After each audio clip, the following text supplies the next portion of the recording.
Hinain ng aking anak ang hapunan nang hindi man lang ako tiningnan sa mata. Ito ang unang Pasko nang wala ang aking asawa. Saka siya nagsalita ng malakas. Nandito ka lang dahil patay na si Mama. Walang may gusto sa'yo dito. Hindi ako sumagot. Tumayo lang ako, pumunta sa aking kwarto at bumalik na dala ang huling regalo na iniwan niya sa akin. Isang video, isang mensahe, isang katotohanan na hindi pa siya handang marinig. Kung ang kwentong ito ay makadurog sa iyong puso, mag-subscribe. Sabihin mo sa amin kung saan ka nanonood. Ako si Fidel Reyes, 63 taong gulang. May mga kamay na makakapagpatunay sa 4 na dekadang pagtatrabaho sa konstruksyon at kailanman ay hindi ko naisip na mas sasaktan ako ng mga salita ng sarili kong anak kaysa sa paglibing sa aking asawa matapos ang 20 taong kasal. Disyembre 24 noon, ang unang Pasko nang wala si Aling Nena at inubos ko ang buong hapon sa pagluluto na parang desperado. Nanginginig ang mga kamay habang nagbabalat ng patatas at naghahanda ng pabo. Inihanda ko ang lahat tulad ng gusto niya. Ang ginintuang pabo na may adobo na turo ng kanyang ina. Ang mga empanada na gawa ng kanyang sariling kamay tuwing Noche Buena. Inilabas ko pa ang kanyang paboritong mantel na may burda. Si Miguel ay 28 taong gulang at isa ng arkitekto. Ang kanyang titulo ay nabayaran ng perang naipon ko mula sa pagtatrabaho ng doble kayod sa ilalim ng matinding sikat ng araw, gumigising ng 5:00 ng umaga sa loob ng maraming taon. Ngunit sa gabing iyon, parang isang ganap na estranghero ang nakaupo sa harap ko.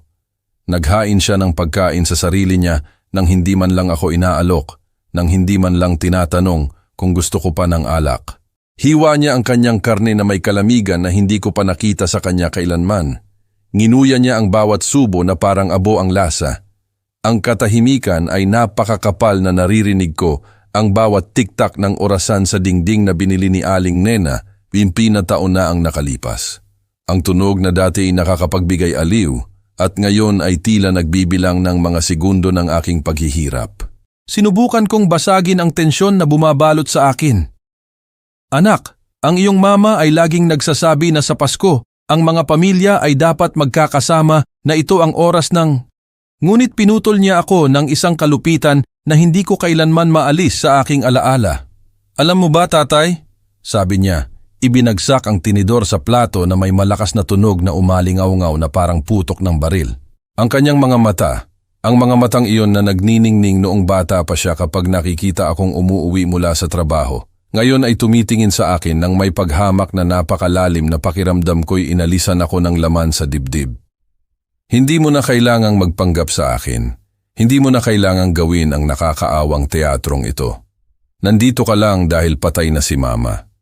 Walang may gusto sa'yo dito, sabi niya, na may mga salitang mabagal, kalkulado, nakakalason, na parang ininsayo niya ng ilang linggo para mas masakit. Hindi ako, hindi ang mga tiyutya, hindi ang mga kapitbahay na nagtatanong tungkol sa'yo ng may awa. Para kang lumang muwebles na iniwan ni Mama at ngayon ay walang nakakaalam kung ano ang gagawin sa'yo. Nawalan ako ng hininga na parang pinalo ako ng martilyo. Sa loob ng 28 taon, pinalaki ko ang batang iyon. Nagpalit ng diapers niya noong may sakit si Aling Nena. Tinuruan siyang magmaneho, binayaran ang bawat libro, bawat klase, at ngayon ay ginawa niya akong hadlang, basura na kailangang alisin sa bahay. Namatay si Aling Nena 4 na buwan at 2 araw na ang nakalipas dahil sa kanser sa pancreas matapos ang isang laban na umubos sa amin sa pinansyal at emosyonal. 4 na buwan na sa bawat umaga ay gumigising ako sa pag-iisip na kahit paano ay mayroon pa akong anak na magkasama naming pararangalan ang kanyang alaala na pagbubuklurin kami ng sakit. Ngunit mula nang ihulog namin ang unang pala ng lupa sa kanyang kabaong, nagbago si Miguel. Tratado niya ako na parang isang nakakainis na umuupa sa bahay, na ako mismo ang nagtayo, ladrilyo por ladrilyo. Kumakain siya ng tahimik habang nakatingin sa telepono. Lumalabas siya tuwing Sabado't Linggo nang hindi sinasabi kung saan pupunta. Sumasagot siya nang may ungol kapag tinatanong ko kung paano ang araw niya. Miguel, anak, paano mo nasasabi sa akin yan? Tanong ko. Ramdam ko ang pagbasag ng aking boses tulad noong bata pa ako at pinapagalitan ako ng aking ama. Ako ang iyong tatay, ito ang ating bahay. Madudurog ang puso ng iyong mama kung maririnig kanyang magsalita ng ganyan. Ngunit tumawa siya at ang tawanan na iyon ay dinurog ang aking kaluluwa sa mga pirasong mas maliliit pa sa buhangin. Isang tuyong tawa, walang katuwaan, puno ng paghamak na hindi ko alam kung saan nagmula. Ang aking tatay. Talaga bang naniniwala kang naging tatay kita? Tiningnan niya ako ng diretso sa mata at nakita ko ang isang bagay na sumira sa akin. Walang pag-ibig doon, walang respeto. Tanging pagkayamot na parang ang presensya ko ay isang pasanin na matagal na niyang pinasan. Tatay, ikaw ang tagapagbigay, ang nagdadala ng pera sa bahay. Patuloy niya sa malamig na boses na nagpatindig ng balahibo ko. Si mama ang tunay na nagpalaki sa akin, ang nakakaintindi sa akin kapag may bangungot ako, ang nakaupo sa tabi ko para gawin ang mga aralin, ang yumakap sa akin kapag umiiyak ako, ang nagmamahal sa akin ng totoo. Ikaw ay nagtatrabaho lang at umuuwi ng pagod para matulog sa sofa na parang pagod na aso. Ang mga salitang iyon ay tumama sa akin na parang martilyo dahil mayroong masakit na katotohanan sa mga ito. Oo, sobrang dami kong trabaho. Oo, umuuwi akong pagod. Oo, si Aling Nena ang tumutulong sa kanya sa mga aralin dahil halos elementarya lang ang natapos ko. Siya ang pumupunta sa mga pulong dahil mas mahusay siyang magsalita kaysa sa akin. Sinabi sa akin ni Mama ng maraming beses, lalo na noong may sakit siya. Patuloy ni Miguel habang pinupunasan ang bibig niya ng bordadong napkin ni Aling Nena. Ang iyong tatay ay mabuting tao, Miguel, ngunit hindi niya alam kung paano maging mapagmahal. Hindi niya alam kung paano magpakita ng pagmamahal ng walang pera, at tama siya. Nagbibigay ka ng pera, hindi pagmamahal. Nagbabayad ka ng mga bills, hindi kayo mayakap. Naging empleyado ka sa bahay na ito, hindi isang ama. Kung sinabi ni Aling Nena iyon tungkol sa akin, kung talagang naisip niya na hindi ako kayang magmahal ng totoo, kung gayon ang buong buhay ko ay isang kasinungalingan. Tiningnan ko ang kanyang litrato sa ibabaw ng istante at tinanong ang sarili ko kung naging masaya ba siya sa akin o kung ako lang ay isang praktikal na solusyon. Tingnan mo, tatay, sabi ni Miguel. Tumayo na may taas na namana niya kay Aling Nena. Lilipat ako sa mga tiyo't tiya sa susunod na linggo. Nakausap ko na sila at sumasang-ayon sila. Naiintindihan nila ang ibig sabihin ng mawalan ng isang mahalagang tao. Alam nila kung paano tratuhin ang isang taong nagdadalamhati, hindi tulad mo na kumikilos na parang walang nangyari. Lumakad siya patungo sa hagdan na may mga hakbang na nagpaalala sa akin kay Aling Nena kapag nagagalit. Manatili ka sa bahay. Kung tutuusin, ikaw ang nagbayad nito, tulad ng gusto mong laging ipaalala. Pero huwag kang umasa na magpapanggap ako na masaya tayong pamilya. Iyon ay namatay kasama ni Mama. Ang kanyang mga hakbang ay lumayo sa pasilyo, bawat isa ay parang panaksak. Iniwan akong mag-isa kasama ang alingaw-ngaw ng kanyang mga salita, kasama ang pabo na lumalamig sa mesa, kasama ang mga kandila na sinindihan ni Aling Nena tuwing Pasko, at ngayon ay tila nagbabantay sa aking kamatayan sa buhay. Naiwan ako doon na nakaupo, nakapatong ang mga kamay sa mesa na binili ko gamit ang aking unang sahod bilang isang konstruktor, na parang inalisan ako ng puso gamit ang isang mapurol na kutsilyo.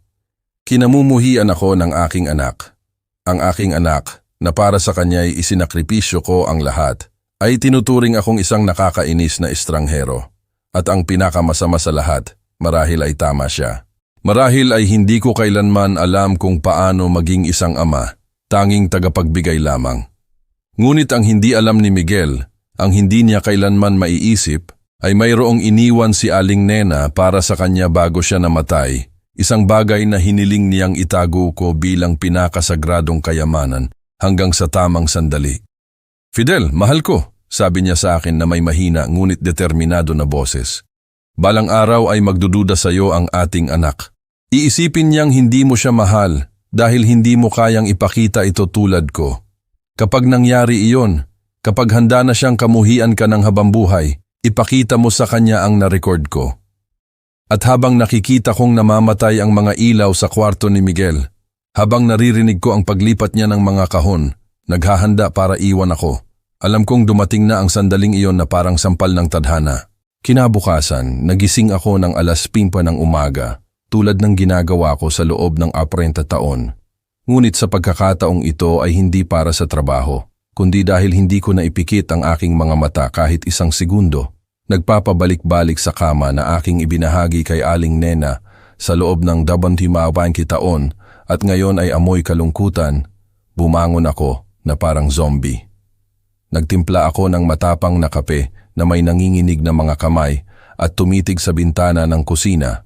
Ang bintanang iyon kung saan madalas tinitingnan ni Aling Nena si Miguel na naglalaro ng soccer sa bakuran noong bata pa siya. At doon, habang umiinom ako ng mapait na kape na iyon, malinaw kong naalala ang nakakapangwasak na hapon ng Oktubre na nagpabago sa aking buhay magpakailanman. Si Aling Nena ay nasa pangkalahatang ospital. Sa silid na iyon sa 2 palapag na naging aming pangalawang tahanan sa nakaraang mga buwan. Nakakonekta siya sa mga makinang iyon na tumutunog araw at gabi na parang isang simponya ng kamatayan na inihayag. Nagkaroon siya ng isang kakilakilabot na linggo, nagsusuka ng dugo, nilalagnat, ngunit sa umagang iyon ay iba ang kanyang naging pakiramdam. Mas maliwanag ang kanyang mga mata, na parang nakapagpahinga siya sa unang pagkakataon sa loob ng maraming buwan. Fidel, mahal ko, sabi niya habang hawak ang aking kamay gamit ang kanyang mga kamay na napakahina na parang papel. Kailangan kong humingi sa iyo ng isang napakahalagang bagay. Isang bagay na maaaring pakinggan na kakaiba, ngunit magtiwala ka sa akin tulad ng pagtitiwala mo sa loob ng 25 taon. Mahina ang kanyang boses. Halos bulong lang, ngunit may determinasyon doon na mas nagpasindak sa akin kaysa sa lahat ng kanyang mga sigaw ng sakit. Gusto kong lumabas ka ng silid ng 1 oras. Magre-record ako ng isang bagay sa aking telepono. Isang mensahe para kay Miguel. Ngunit hindi ito para na ngayon, ito ay para sa ibang pagkakataon, kapag wala na ako dito. Wala akong naintindihan. Bakit hindi ako maaaring naroon? Bakit napakaraming lihim? Bakit pinag-uusapan ang kamatayan kung buhay pa siya? Aling Nena, mahal ko, tungkol saan ito? Ano ang sasabihin mo na hindi mo masabi habang kasama mo ako dito? Ngunit umiling siya na may pagmamatigas na palagi niyang taglay kapag may mahalaga sa kanya. Ito ay isang bagay na kailangan marinig ng ating anak, ngunit hindi mula sa aking bibig habang buhay pa ako. Kailangan niyang marinig ito kapag siya ay nawawala, kapag siya ay nalilito, kapag siya ay puno ng galit at sakit. Ipinikit ni Aling Nena ang kanyang mga mata sandali, na parang nakikita ang hinaharap na may kalinawan na kung minsan ay taglay ng mga taong namamatay.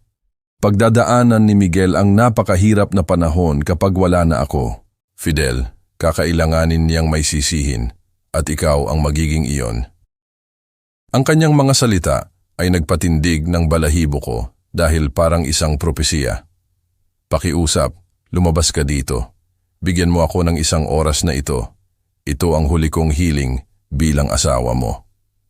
Sa hapong iyon ay umalis ako sa ospital na durug-durug ang puso at naglakad-lakad sa parking lot sa loob ng isang walang hanggang oras. 1 oras na naglakad ako sa pagitan ng mga kotse na parang baliw, naninigarilyo ng sigarilyo na walang lasa. Nagtataka kung ano ang sinasabi niya kay Miguel sa misteryosong video na iyon. Nagsasalita ba siya ng masama tungkol sa akin? Nagtatapat ba siya na hindi niya ako kailanman minahal? Sinasabi ba niya kay Miguel na naging masamang ama ako? Bawat minutong lumilipas ay isang pagpapahirap. Ini-imagine ang pinakamasamang posibilidad. Nang bumalik ako sa silid, may luha sa mga mata si Aling Nena, ngunit mayroon din siyang tahimik ng ngiti na parang nagawa niya ang pinakamahalagang bagay sa kanyang buhay. Inabot niya sa akin ang isang maliit na USB drive, isa sa mga mukhang walang bigat, ngunit alam kong dala nito ang buong mundo. Ingatan mo ito na parang ito ang pinakasagrado sa mundo, sabi niya na may boses na nanginginig sa emosyon. Kailan ko ibibigay sa kanya? Tanong ko, hawak ang maliit na bagay na naramdaman kong mabigat na parang bato. Ipinikit ni Aling Nena ang kanyang mga mata sandali at nang idilat niya ang mga ito ay mayroong walang hanggang kalungkutan doon. Kapag handa na si Miguel na kamuhian ka ng habambuhay, kapag naisip niya na hindi mo siya mahal, na hindi mo siya kailanman minahal, na ikaw lang ay isang tagapagbigay sa kanyang buhay. Kapag wala ka nang mawawala, doon mo dapat ipakita sa kanya. Pero Aling Nena, ano ang ni-record mo? Ano ang sinabi mo na napakahalaga? Sinubukan kong papagsalitaan siya, nagmakaawa, nagsumamo, ngunit siya ay matatag na parang bato. Ito ay sa pagitan namin ni Miguel Fidel. Ang trabaho mo ay ingatan ito hanggang sa tamang sandali. At malalaman mo kung kailan ang sandaling iyon, maniwala ka sa akin, mararamdaman mo sa iyong kaluluwa. Hinawakan niya ang aking kamay na may lakas na hindi ko alam na mayroon pa siya. Ngunit kailangan mong mangako sa akin ng isang napakahalagang bagay. Huwag mo itong panoorin bago mo ibigay kay Miguel. Regalo niya ito, hindi sayo. Huwag mo itong buksan dahil sa pagkausyoso. Huwag mong subukang intindihin kung ano ang sinasabi. Ingatan mo lang at ibigay sa kanya kapag dumating ang sandali. Ang pangakong iyon ay naramdaman kong parang sumumpa sa Biblia. Sa loob ng 4 na buwan at 2 araw ay itinago ko ang lihim na iyon na parang dinamita na maaaring sumabog at sirain ang kaunting natitira sa aking pamilya. Itinago ko ito sa drawer ng aking mesa sa tabi ng kama, kasama ang mga sulat pag-ibig na isinulat ni Aling Nena sa akin noong magkasintahan pa kami, kasama ang litrato ng aming unang halik, kasama ang lahat ng sagrado sa aking buhay. Gabi-gabi bago ako matulog ay nakikita ko ito roon na nakabalot sa isang sutlang panyo na ginamit ni Aling Nena sa aming kasal. Nagtataka kung anong kakilakilabot o magagandang katotohanan ang ipinagtapat ng aking asawa sa kanyang huling mga salita sa aming anak. May mga gabi na nagigising ako na pinapawisan, nangangarap na binubuksan ko ang video at natutuklasan kong kinamumuhian ako ni Aling Nena.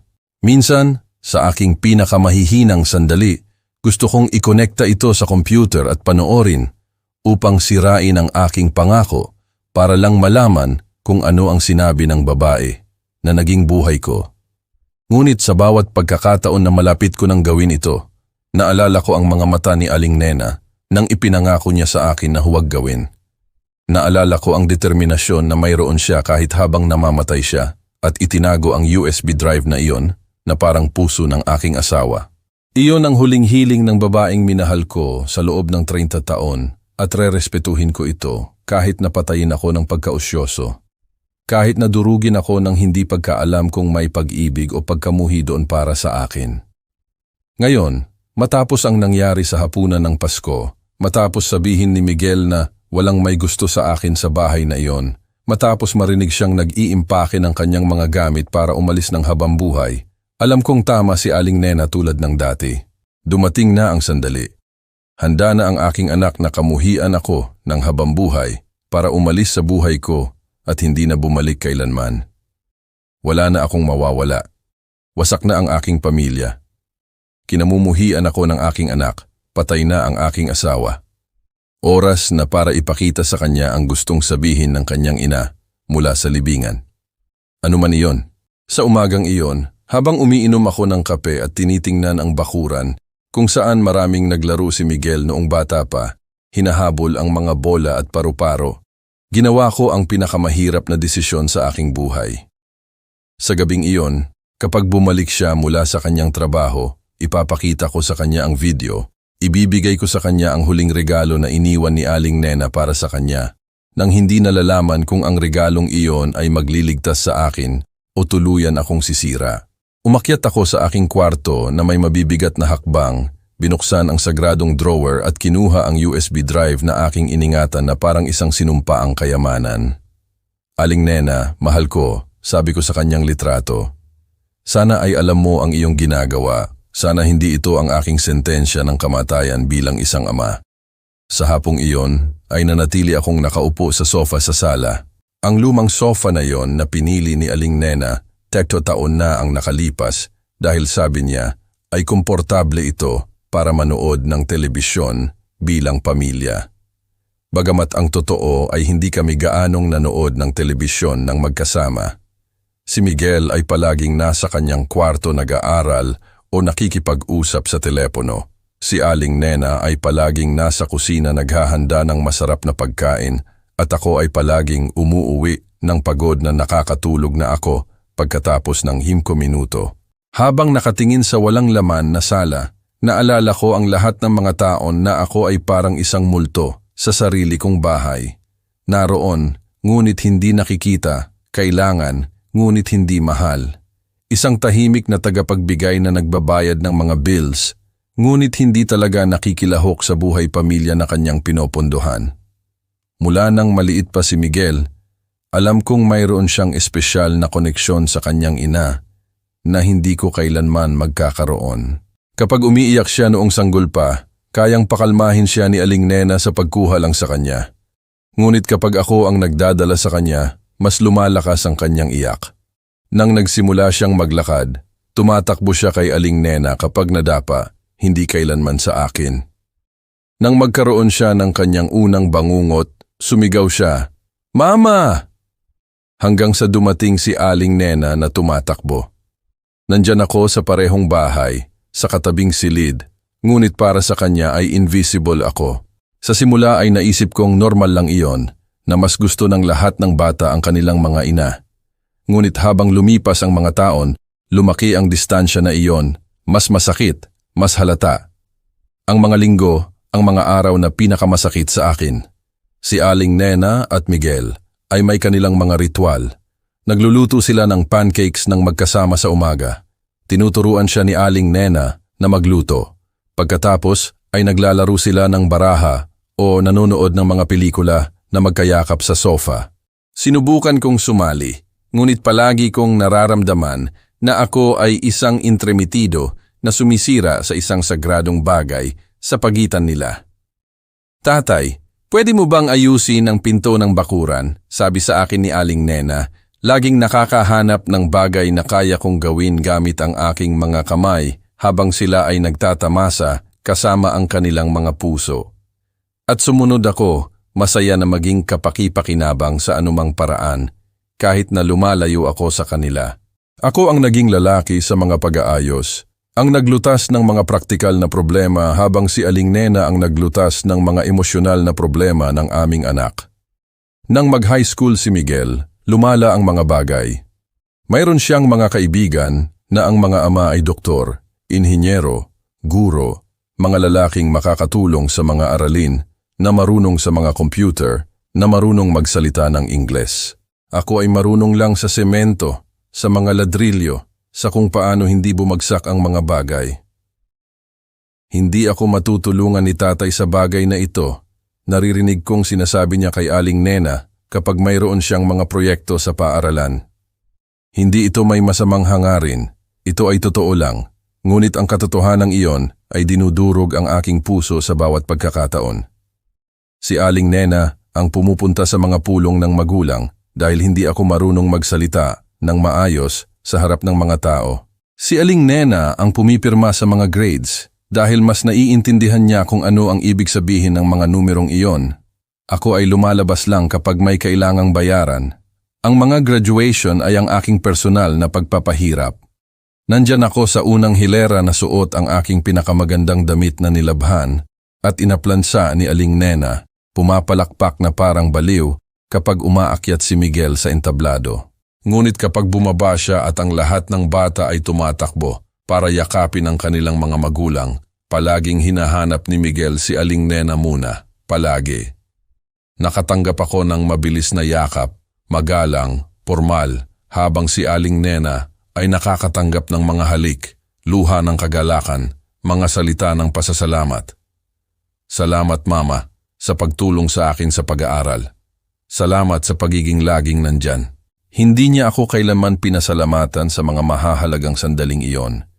Dahil sa kanyang mundo ay wala akong nagawa kundi ang magbayad ng mga matrikula na nakuha ni Aling Nena sa pamamagitan ng scholarships at mga sakripisyo na hindi niya kailanman nalaman.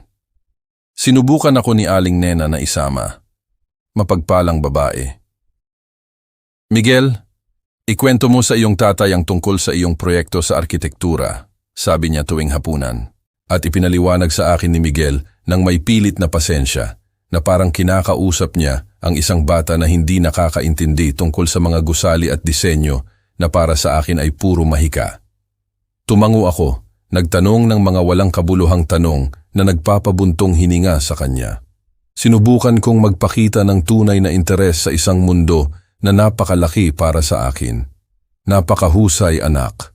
Iyon lang ang kaya kong sabihin dahil wala akong mga teknikal na salita, edukasyon, talino na inaasahan niya mula sa isang ama. Parang magkaiba kami ng wika. Nagsasalita siya ng mga pangarap, nagsasalita ako ng survival. Ang mga kaarawan ni Miguel ay lalo ng malupit. Palaging nag-oorganisa si Aling Nena ng perpektong mga party, may temang dekorasyon, homemade cakes, mga laro na gusto niya.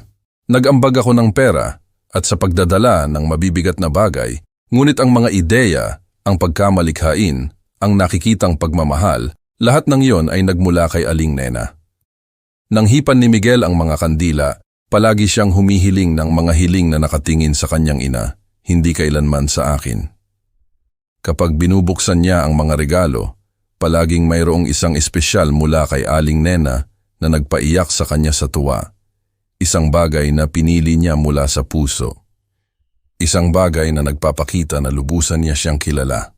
Ang aking mga regalo ay praktikal, sapatos, damit, mga bagay na kailangan niya, ngunit hindi siya pinasaya. Ako ang bangko ng pamilya, hindi ang puso ng pamilya. Habang lumalaki si Miguel at nagiging mas independent, mas naging invisible ako. Sa high school ay hindi na niya kailangang ihatid kahit saan. Mayroon siyang sariling mga kaibigan, sariling mga plano. Ang mga pag-uusap sa hapagkainan ay naging sa pagitan ni Aling Nena at niya. Pinag-uusapan ang mga bagay na hindi ko naiintindihan, mga pelikula na hindi ko pa nakita, musika na hindi ko kilala, mga libro na hindi ko pa nabasa. Kumakain ako ng tahimik, nakikinig sa kanilang mga tawanan. Pakiramdam ko ay nakikipaghapunan ako sa mga estranghero na nagkataong nakatira sa aking bahay. Hindi ba, Fidel? Sabi sa akin ni Aling Nena paminsan-minsan. Sinusubukang isama ako sa mga pag-uusap na lumampas na sa aking ulo at ngumiti ako at tumango, nagpapanggap na naiintindihan ko ang pinag-uusapan nila. Ang unibersidad ang huling dagok sa aking kaugnayan bilang isang ama. Nag-aral si Miguel ng arkitektura sa isang mamahaling unibersidad na binayaran ko sa pagbebenta ng aking pick-up at pagtatrabaho tuwing Sabado't Linggo. Ngunit para sa kanya, ang edukasyong iyon ay isang karapatan, hindi isang sakripisyo ng kanyang ama. Si Aling Nena ang bumibisita sa kanya sa campus, ang nakakakilala sa kanyang mga propesor, ang nakakaintindi sa kanyang mga asignatura. Lumalabas lang ako para magdeposito ng pera sa kanyang bank account bawat buwan na parang isang di kilalang tagapag-ambag na nagpapanatili ng kanyang buhay nang hindi nakikilahok dito. Nang magtapos siya, ang kanyang pasasalamat ay para kay Aling Nena. Salamat sa aking ina na laging naniwala sa akin, na laging sumuporta sa akin, na nagturo sa akin na maging tao ako ngayon. Wala akong isang salita na parang nakarating siya sa unibersidad sa pamamagitan ng mahika. Sa mga huling taon, bago magkasakit si Aling Nena, tanggap ko na ang aking papel bilang isang invisible na ama. Para akong nabubuhay sa isang dula kung saan lahat ay may mahalagang papel maliban sa akin, na tagagawa lang ng set na naglilipat ng mga muebles sa pagitan ng mga eksena. Si Aling Nena at Miguel ay may kanilang mga internal joke, kanilang mga tradisyon, kanilang mga espesyal na sandali. Mayroon akong mga kagamitan, aking mga trabaho, aking katahimikan. Gumigising ako bago sila, umuuwi pagkatapos nila. At sa gitna ng araw, ay nabubuhay sila ng isang buhay pamilya na hindi ako bahagi. Hindi ito pang-aabuso, hindi ito kalupitan, ito ay mas masahol pa. Ito ay kawalang interes, ito ay pagpapahintulot sa halip na pagmamahal, pagiging kailangan sa halip na pagiging gusto. Ngayon, habang inaalala ang lahat ng mga tao ng pagiging ama na nagbabayad, ngunit hindi nakikilahok, naiintindihan ko kung bakit ako kinausap ni Miguel ng ganoon sa hapunan ng Pasko. Para sa kanya, ako talaga ay isang tagapagbigay lamang, isang empleyado ng pamilya na gumagawa ng kanyang trabaho at nananatiling nasa background. Si Aling Nena ang kanyang tunay na pamilya. Ako lang ang lalaki na nagpapahintulot sa pamilyang iyon na umiral at marahil ay tama siya. Marahil ay hindi ko kailanman alam kung paano maging iba. Marahil ang video na nirecord ni Aling Nena ay ang kanyang paraan para kumpirmahin ang alam na ni Miguel na ako ay isang kabiguan bilang isang ama. Kapakipakinabang, ngunit hindi mahal, kailangan, ngunit hindi gusto. Sa gabing iyon, malalaman ko. Sa gabing iyon, matutuklasan ko kung ipinagtanggol ako ng aking asawa o tuluyan akong inilibing. Ang araw na inilibing namin si Aling Nena, ang huling araw na nakita kong umiyak ang aking anak. Pagkatapos noon, naging isang bersyon siya ng sarili niya na hindi ko nakilala. Malamig, kalkulado, puno ng hinanakit na lumalaki bawat araw na parang damo. Sa panahon ng libing, dikit na dikit si Miguel sa akin. Umiiyak sa aking balikat, kumakapit sa aking braso tulad noong bata pa siya at natatakot. Naisip kong pagbubuklurin kami ng trahedya, na palalakasin kami ng pinagsamang sakit.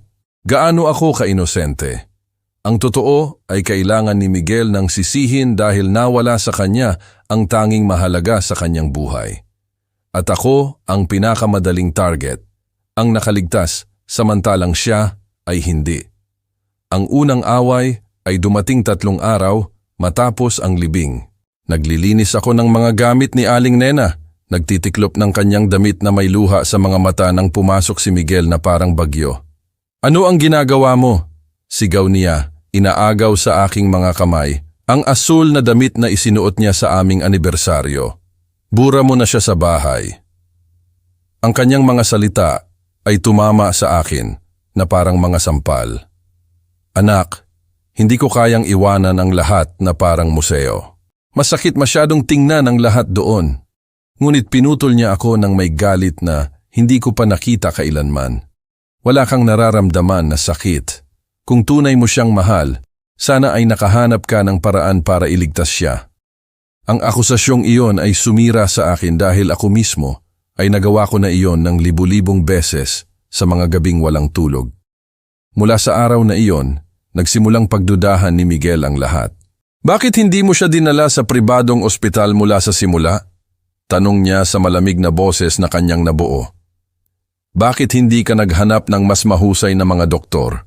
Bakit hindi mo ibinenta ang bahay para bayaran ang mas mahusay na paggamot? Bawat tanong ay isang akusasyon na nakabalat kayo. Bawat pag-uusap ay naging isang paglilitis kung saan ako ang may kasalanan sa hindi pagliligtas sa babaeng nawala sa aming dalawa. Hindi mahalaga na ipinaliwanag ko sa kanya na ginawa namin ang lahat ng posible, na ginastos namin ang bawat sentimo, na kinonsulta namin ang lahat ng doktor na kaya naming bayaran. Para sa kanya, ako ay nabigo sa tanging misyon na mahalaga, ang panatilihing buhay si Aling Nena. Ang mga pagkain ay naging tahimik na mga labanan. Kumain si Miguel habang nakatingin sa kanyang telepono. Sinasagot ako ng may ungol kapag tinatanong ko ang tungkol sa kanyang araw. Bumubuntong hininga ng may inis sa tuwing sinusubukan kong makipag-usap.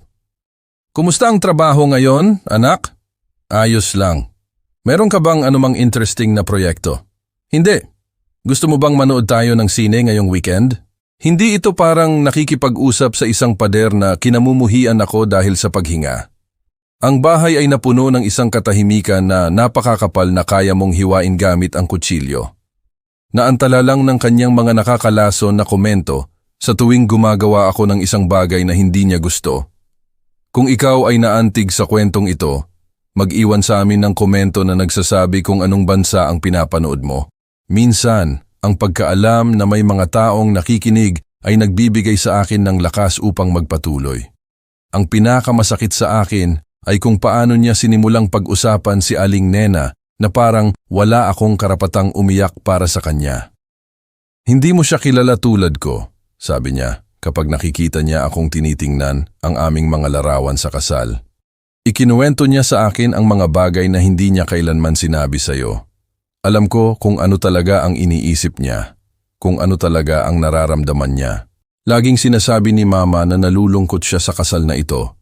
Sabi niya isang hapon at ang mga salitang iyon ay tumagos sa akin na parang sibat. Sabi niya na sa iyo ay hindi niya mapag-usapan ang tunay na mahalaga, na ikaw ay mabuting tao, ngunit hindi mo siya naiintindihan.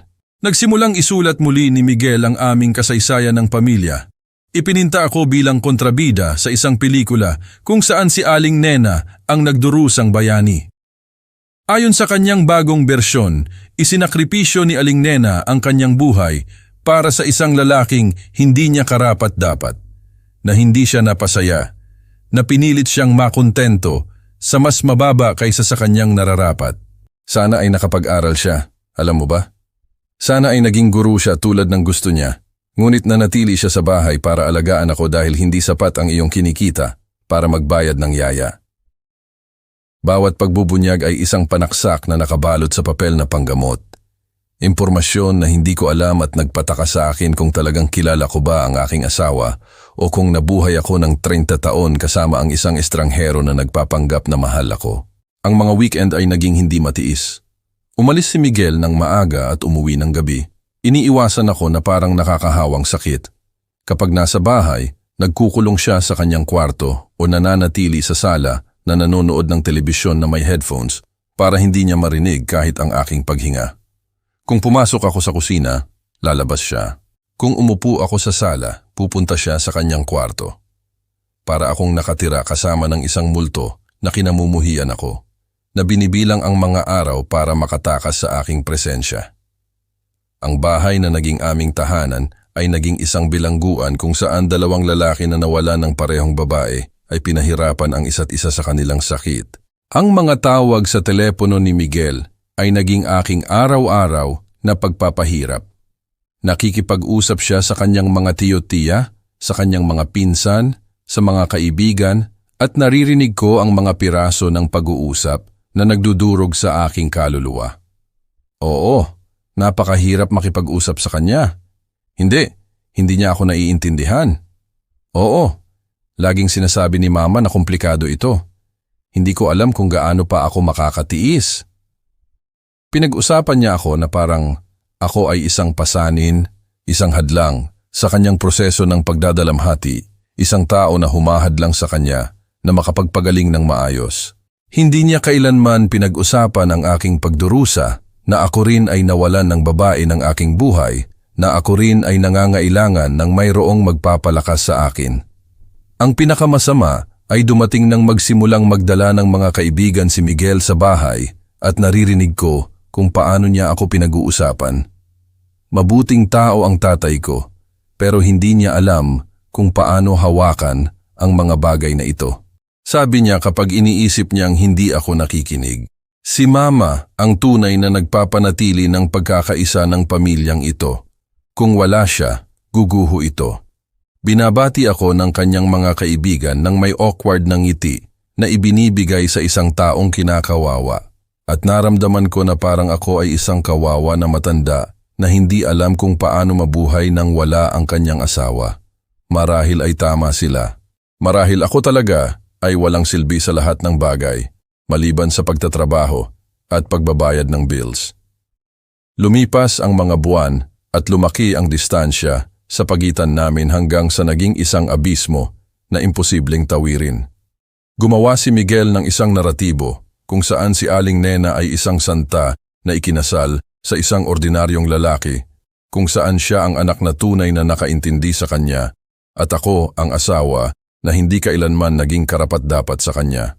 Bawat araw na lumilipas, ang naratibong iyon ay naging mas matatag sa kanyang isip at mas nagiging kontrabida ako sa aming sariling kasaysayan ng pamilya.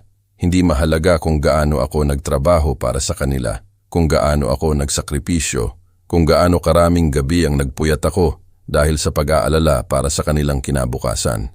Lahat ng iyon ay nabura ng sakit at napalitan ng puro hinanakit. Sa gabing iyon, kapag ipinakita ko sa kanya ang video na nirecord niya, matutuklasan ko kung naisip din iyon ng aking asawa, kung sumang-ayon siya sa bersyon ni Miguel o kung mayroon siyang ibang sasabihin tungkol sa lalaking kanyang ibinahagi ang 25 taon ng kanyang buhay. Ang pinakamasakit sa akin matapos ang pagkamatay ni Aling Nena ay hindi lamang ang mawalan ng anak ng emosyonal, kundi ang mapagtanto na ang buong pamilya niya ay naghihintay ng sandaling ito upang ipakita sa akin kung sino talaga ang tingin nila sa akin. Ang mga kapatid ni Aling Nena, ang kanyang mga bayaw, ang kanyang mga pamangkin, lahat ng mga kamag-anak na sa loob ng 70 taon ay nagpakita ng respeto sa akin sa harap ko, ay nagsimulang magpakita ng kanilang tunay na opinyon tungkol sa akin. Para bang ang pagkamatay ni Aling Nena ang signal na hinihintay nila upang hubarin ang kanilang mga maskara at sabihin sa akin kung ano talaga ang iniisip nila sa lalaking ikinasal sa kanilang minamahal na kapatid. At si Miguel, ang aking sariling anak, ay naging kanilang pinakamatapat na kaalyado laban sa akin. Ang unang pagtataksil ay dumating 2 linggo matapos ang libing nang bumisita ako sa kapatid ni Aling Nena, si Mercedes, upang dalhin sa kanya ang ilang bagay na gusto ni Aling Nena na mapunta sa kanya. Naisip kong iiyak kami ng magkasama, magpapalakas ng loob, aalalahanin ang babaeng aming minahal. Ngunit nang kumatok ako sa pinto, sinalubong ako ni Mercedes nang may kalamigan na nagpatindig ng balahibo ko. Fidel, mabuti at dumating ka. Kausap lang namin ang tungkol sa'yo, sabi niya na may ngiti na hindi umabot sa kanyang mga mata. Sa loob ay nakaupo si Miguel sa sofa na parang ikalawa niyang bahay, umiinom ng kape at kumakain ng cookies na parang linggo ng pagbisita ng pamilya. Ang sumunod ay isang ambush na hindi ko kailanman nakita. Ikinukwento sa amin ni Miguel kung paano ang mga bagay-bagay sa bahay, sabi ni Mercedes habang nagtitimpla ng kape na hindi niya inalok sa akin. Sabi niya, nag-aalala siya sa'yo na hindi mo kayang alagaan ang sarili mo, naguguho na ang bahay. Tiningnan ko si Miguel nang nalilito dahil perpekto ang bahay. Pinapanatili ko itong malinis tulad ng itinuro sa akin ni Aling Nena. Hindi totoo, Mercedes, ayos lang ang bahay. Alam ni Miguel kung ano. Ngunit pinutol niya ako sa pamamagitan ng pagtaas ng kanyang kamay. Fidel, hindi mo na kailangang magpanggap sa amin. Laging sinasabi sa amin ni Aling Nena kung gaano kahirap para sa iyo ang gumawa ng mga gawain sa bahay. Alam nating lahat na kung wala siya, nawawala ka. Kasinungalingan iyon. Hindi kailanman sinabi iyon ni Aling Nena, ngunit narito sila, muling isinusulat ang kasaysayan na parang ako ay walang silbi sa buong buhay ko. Ang ipinag-aalala namin, patuloy ng kapatid ni Aling Nena, si Roberto, ang laging naiinggit dahil mas malaki ang kita ko kaysa sa kanya sa konstruksyon, ay sinasakripisyo ka ni Miguel. Ang batang iyon ay kailangan ng sarili niyang buhay, makahanap ng asawa, bumuo ng sarili niyang pamilya. Ngunit pakiramdam niya ay obligado siyang alagaan ka dahil responsibilidad ka niya ngayon na wala na si Aling Nena. Napanganga ako, alagaan ako, ano ang pinag-uusapan nila.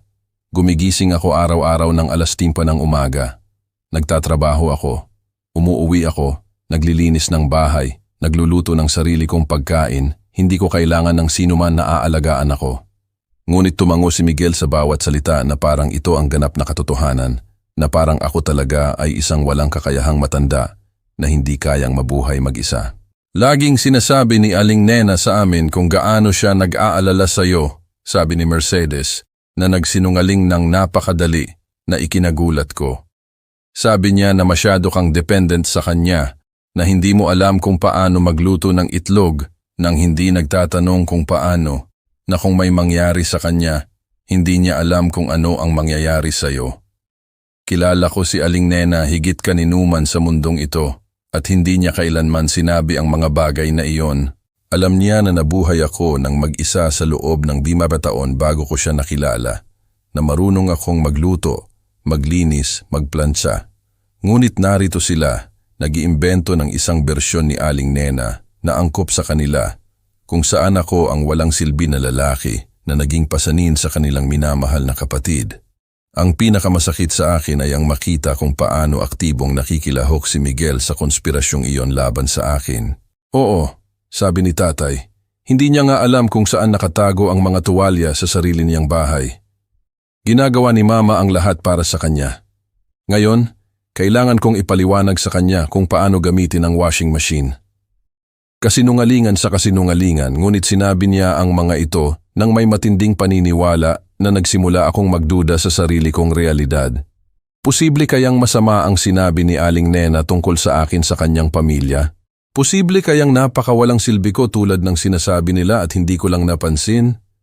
Ang pagtitipon ng pamilya ay naging isang korte kung saan ako ang akusado at sila ang mga hukom. Ang iniisip namin, sabi ni Roberto na nakakrus ang mga braso, na parang siya ang pinuno ng pamilya, ay dapat na sumama muna si Miguel sa amin ng ilang panahon.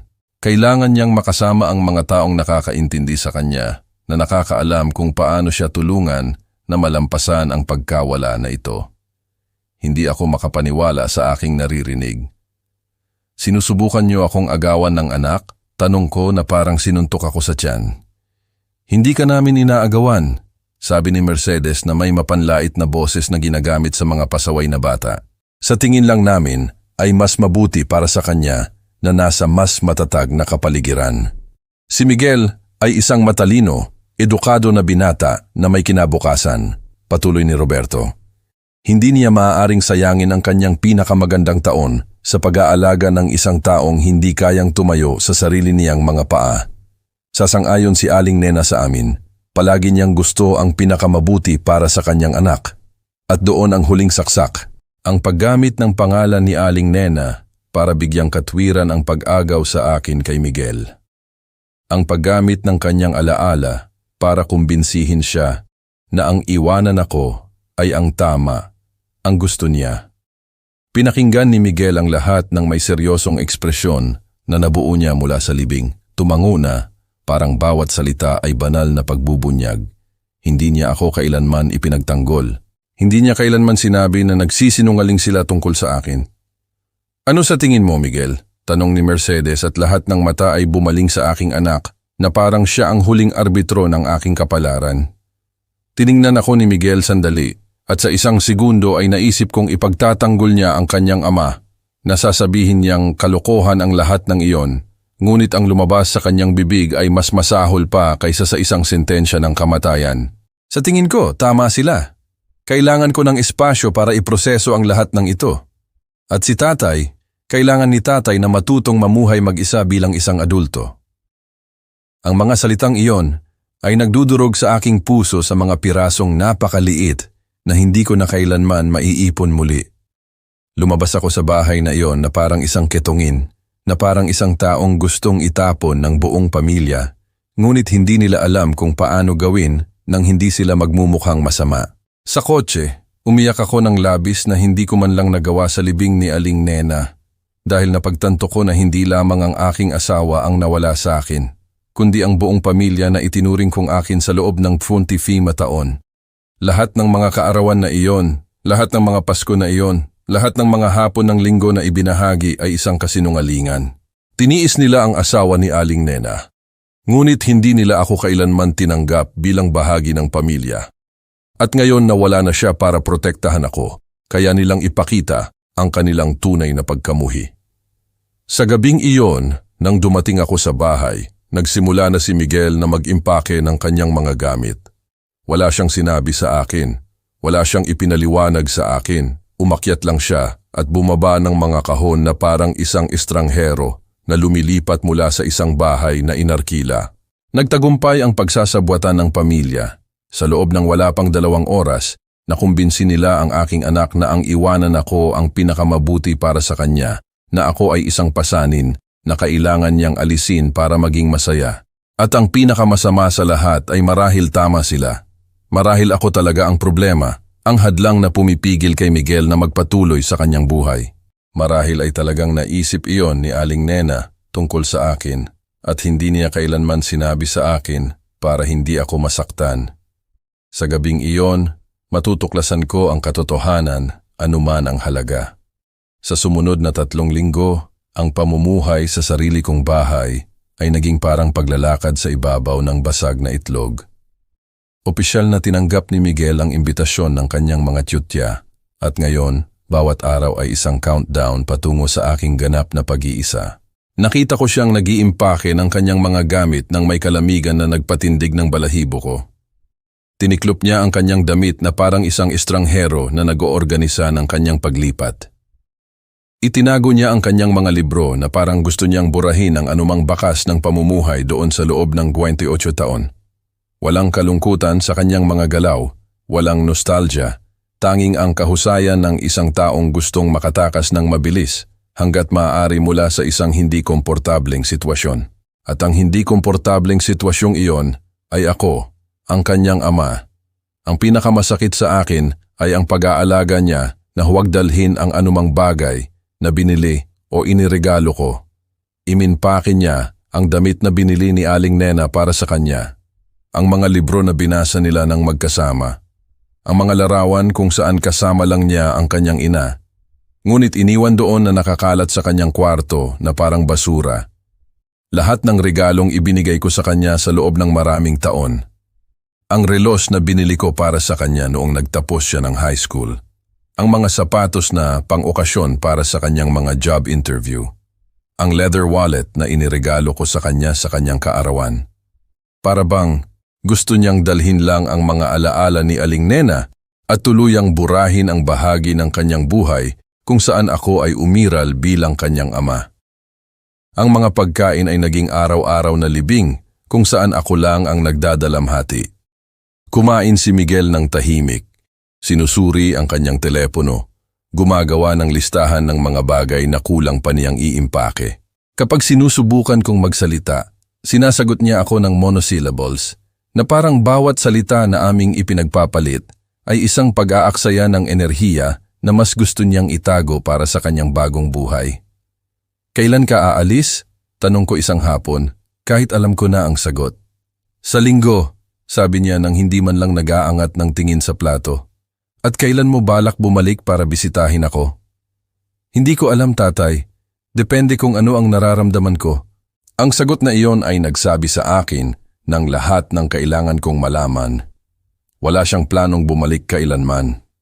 Ang mga tiyo at tiya ni Miguel ay nagsimulang bumisita sa amin ng regular na parang mga buwitre na dumating upang suriin kung handa na ang bangkay na lalamunin. Umupo sila sa aking sala. Uminom ng kape mula sa aking kusina at pinag-usapan si Miguel na parang wala ako. Mas magiging maayos siya sa amin, sabi ni Mercedes. Naiintindihan namin ang nangyayari sa kanyang isip. Oo, dagdag ni Roberto. Kailangan niyang makasama ang mga taong nakakaalam kung paano siya tulungan na iproseso ng maayos ang pagdadalamhati.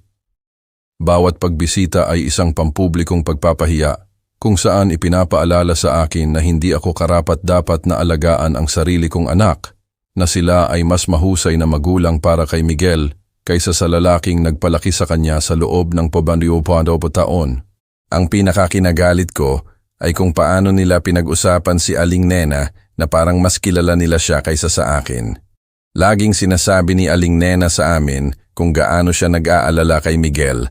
Sabi ni Mercedes na nagsinungaling ng napakadali na ikinagulat ko. Sabi niya na kung may mangyari sa kanya, umaasa siyang kami ang mag-aalaga sa kanya dahil alam niyang wala kang emosyonal na kagamitan para gawin iyon. Ikinasal ako kay Aling Nena sa loob ng 20 taon. Nakatulog ako sa tabi niya halos 10,000 gabi. Ako ang kanyang kumpidente, kanyang kasama, kanyang matalik na kaibigan. Kung nag-aalala siya tungkol sa isang bagay na ganoon, sana ay sinabi niya sa akin. Ngunit ang mga sinungaling na kamag-anak na ito ay ginagamit ang kanyang alaala para bigyang katwiran ang pagnanakaw sa aking anak. Nakilahok si Miguel sa mga pag-uusap na ito na parang hindi ako nakikita. Pinag-usapan niya ang kanyang mga plano sa hinaharap, kung gaano siya nakahinga ng maluwag na makapagsimula muli, kung gaano kahirap mamuhay sa isang bahay na puno ng masakit na alaala. Dito, lahat ay nagpapaalala sa akin kay Mama, sabi niya. Ngunit nagpapaalala rin sa akin kung gaano siya kalungkot minsan. At doon niya ibinaba ang saksak. Nagpapanggap si Mama na masaya, ngunit alam kong hindi siya ganap na masaya. May mga bagay na nagpabigat sa kanya, mga bagay na hindi niya kailanman nalutas. Malinaw na tinutukoy niya ako, ang aming kasal, Ang buhay na aming itinayo ng magkasama at na, ayon sa kanya, ay isang bilangguan para kay Aling Nena. Isang gabi, narinig ko si Miguel na nakikipag-usap sa telepono sa isang tao. Marahil ay isang nobya na hindi ko man lang alam na mayroon siya at ang kanyang mga salita ay sumira sa akin. Oo, mabuting tao ang tatay ko, ngunit labis siyang nasaktan sa pagkamatay ni Mama. Hindi niya alam kung paano harapin ang mga emosyon. Hindi niya alam kung paano ako tulungan sa aking sakit. Mas mabuti para sa aming dalawa na magbigay ng espasyo sa isa't isa. Nanatili akong nakatayo sa likod ng kanyang pinto. Nakikinig kung paano ipinapaliwanag ng aking sariling anak sa isang estranghero kung bakit niya ako kailangang iwanan, na parang ako ay isang lason na matanda na kailangan niyang alisin para gumaling. Sa kanyang bersyon ng kwento, siya ang marangal na anak na sumubok alagaan ang kanyang may sakit na ama, ngunit sa huli ay naintindihan na ang pinakamabuti ay lumayo. Ang mga huling araw bago ang kanyang pag-alis, si Miguel ay kumilos na parang isang umuupa na tinatapos ang kanyang kontrata. Maingat niyang nilinis ang kanyang kwarto, isinauli ang mga susi ng bahay, nagpaalam sa mga kapitbahay na parang hindi na siya babalik kailanman. Si Aling Esperanza, na nakatira sa tabi at nakita si Miguel na lumaki, ay lumapit para tanungin ako kung ano ang nangyayari.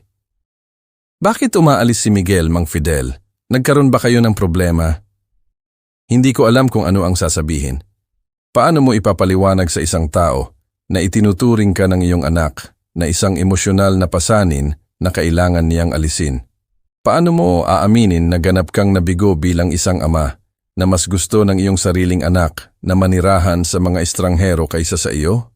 Ang gabi bago siya umalis, bumaba si Miguel sa sala kung saan ako nanonood ng telebisyon at sinabi sa akin ang isang bagay na tuluyan ng sumira sa aking puso. Tatay, gusto kong malaman mo na hindi ito personal. Kailangan ko lang ng espasyo para hanapin ang sarili ko, para iproseso ang lahat ng nangyari kay Mama. Nagsalita siya na parang isang therapist na nagbibigay ng discharge sa isang pasyente, propesyonal at malayo. Marahil sa ilang buwan, kapag huminahon na ang mga bagay, ay makakabalik tayo sa isang normal na relasyon. Isang normal na relasyon na parang ang relasyon sa pagitan ng isang ama at anak ay isang bagay na maaaring i-schedule sa hinaharap. Isang bagay na maaaring ayusin sa paglipas ng panahon at espasyo na parang isang away ng mga kaibigan. Ito ba ang gusto ng iyong mama? Tanong ko. Nilalaro ang tanging card na natitira sa akin. Tiningnan ako ni Miguel ng may ekspresyon na hindi ko mabasa. Gusto ni Mama na maging masaya ako, sabi niya. At sa pamumuhay dito, kasama ang lahat ng mga alaalang ito, kasama ang lahat ng kalungkutan na ito, hindi ako maaaring maging masaya. Ito ang perpektong sagot. Ang hindi nagbigay sa akin ng espasyo upang magtalo ng hindi nagmumukhang makasarili. Kung pipilitin ko siyang manatili, pinipilit ko siyang maging malungkot. Kung hahayaan ko siyang umalis, pinapayagan ko siyang iwan ako ng habang buhay. Ito ay isang emosyonal na checkmate na walang labasan. Sa gabing iyon ay nanatili akong gising hanggang gabi, nakaupo sa sala, nakatingin sa mga kahon na inihanda ni Miguel sa tabi ng pinto. Bukas ay aalis siya at maiiwan akong mag-isa sa bahay na ito na puno ng mga alaala. Naging ama na ganap na nabigo na mas gusto ng kanyang sariling anak ang kumpanya ng mga estranghero. Ngunit mayroon akong huling baraha na laruin, isang huling regalo na iniwan sa akin ni Aling Nena para sa eksaktong sandaling ito. Hindi ko alam kung ano ang sinasabi ng video na iyon. Hindi ko alam kung ililigtas ako nito o tuluyan akong hahatulan. Ngunit bukas, bago tawirin ni Miguel ang pintong iyon magpakailanman, malalaman ko. Ito ang huli kong pagkakataon upang bawiin ang aking anak o mawala siya magpakailanman. Ang linggo ay madilim at malamig na parang alam mismo ng panahon na ito ang araw na mawawala ko ang aking anak magpakailanman. Gumising ako ng 5:00 ng umaga tulad ng dati, ngunit sa pagkakataong ito ay hindi dahil sa nakasanayan, kundi dahil hindi ako nakatulog kahit isang minuto. Nananatili akong magdamag na nagpapabalik-balik sa kama, iniisip ang video na nirecord ni Aling Nena, nagtataka kung magkakaroon ako ng lakas ng loob na ipakita ito kay Miguel bago siya umalis. Ang mga kahon ay nakasalansan sa tabi ng pintuan na parang mga kabaong na naghihintay na mailibing. At si Miguel ay nakipagkita sa kanyang mga tiyo at tiya ng 10:00 ng umaga. Mayroon akong 15 oras para magpasya kung gagamitin ko ang aking huling baraha o hahayaan kong umalis ang aking anak na iniisip na ako ay isang kabiguan bilang isang ama. Habang nagtitimpla ako ng kape na may nanginginig na mga kamay, naalala ko ang eksaktong mga salita na sinabi sa akin ni Aling Nena sa ospital. Kapag handa na si Miguel na kamuhian ka ng habambuhay, kapag naisip niya na hindi mo siya mahal, ipakita mo sa kanya ang nirecord ko. Dumating na ang sandaling iyon. Hindi lang ako kinamumuhian ng aking anak, kundi binuran niya na ako ng ganap sa kanyang kinabukasan na hindi man lang siya nagpaplanong bisitahin ako. Sa kanyang isip, patay na ako. Inilibing kasama ang masakit na alaala na gusto niyang iwanan. Alam ni Aling Nena na mangyayari ito. Nakita niya ang hinaharap na may kalinawan na kung minsan ay taglay ng mga taong namamatay. At binigyan niya ako ng kagamitan para sa eksaktong sandaling ito, bagamat hindi ko alam kung ang kagamitang iyon ay magliligtas sa akin o sisira sa akin. 7:00 ng umaga, umakyat ako sa aking kwarto at kinuha ang USB drive mula sa drawer kung saan ko ito iningatan na parang dinamita. Hawak ko ito sa aking kamay, nararamdaman ang kanyang maliit na bigat, ngunit alam kong naglalaman ito ng mga salita na maaaring magpabago sa aking buhay magpakailanman. Sa isang sandali ay tinukso akong ikonekta ito sa computer at tingnan kung ano ang sinabi ni Aling Nena. Ngunit nangako akong hindi gagawin iyon. Regalo ni Miguel iyon, hindi sa akin. Ngunit, paano kung ito ay isang lason na regalo? Paano kung ni-record ni Aling Nena ang isang pagtatapat kung gaano siya naging malungkot sa akin? Paano kung kinumpirma niya ang lahat ng iniisip ni Miguel tungkol sa akin? Pinaparalisa ako ng takot, ngunit mas malakas ang sakit ng pagkawala ng aking anak kaysa sa takot. Bumaba si Miguel para mag-almusal ng 8:00, nakasuot ng kanyang pinakamagandang damit na parang pupunta sa isang job interview sa halip na iwanan ang kanyang ama magpakailanman. Kumain siya ng tahimik, sinusuri ang kanyang telepono, iniiwasan ang aking tingin. Pinagmasdan ko siyang kainin ang mga itlog na inihanda ko ng buong pagmamahal na natitira sa akin. Nagtataka kung ito ang huling beses na magluluto ako para sa kanya. Kung ito ang huling beses na magbabahagi kami ng mesa. Handa ka na ba sa lahat? Tanong ko, kahit halata na oo. Oo tatay, darating ang mga tiyo at tiya sa isang oras. Ang kanyang boses ay kalmado, na parang ang pag-iwan sa kanyang tahanan, magpakailanman, ay ang pinakanatural na bagay sa mundo. Miguel, sabi ko, nararamdaman ang pagtibok ng puso ko ng napakalakas na naisip kong naririnig niya. Mayroong gustong ipabigay sa iyo ang iyong mama, isang bagay na hiniling niya sa akin na ibigay sa iyo sa tamang sandali. Inangat niya ang kanyang tingin sa unang pagkakataon sa loob ng maraming araw, na may tunay na pagkausyoso sa kanyang mga mata. Ano iyon tatay? Kinuha ko ang USB drive mula sa aking bulsa at inilagay sa mesa sa pagitan naming dalawa na parang isang bomba na maaaring sumabog anumang oras. Ito ay isang video na nirecord niya para sa iyo bago siya namatay. Hiniling niya sa akin na ipakita sa iyo ito kapag talagang kinakailangan. Kumunot ang noo ni Miguel, hawak ang USB ng maingat. Bakit hindi mo ibinigay sa akin dati? Bakit ka naghintay hanggang ngayon? Dahil sinabi niya sa akin na maghintay hanggang sa handa ka ng kamuhian ako magpakailanman. Sagot ko ng may katapatan na masakit sabihin. Hanggang sa isipin mong hindi kita mahal, na hindi kita kailanman minahal, na ako lang ay isang tagapagbigay sa iyong buhay. Nanatili si Miguel na tahimik sandali, pinapaikot ang USB sa kanyang mga daliri. Nakita mo na ba kung ano ang sinasabi? Hindi. Pinangako niya sa akin na hindi ko ito papanoorin. Regalo mo ito, hindi sa akin. Nagkaroon ng mahaba, mabigat na katahimikan.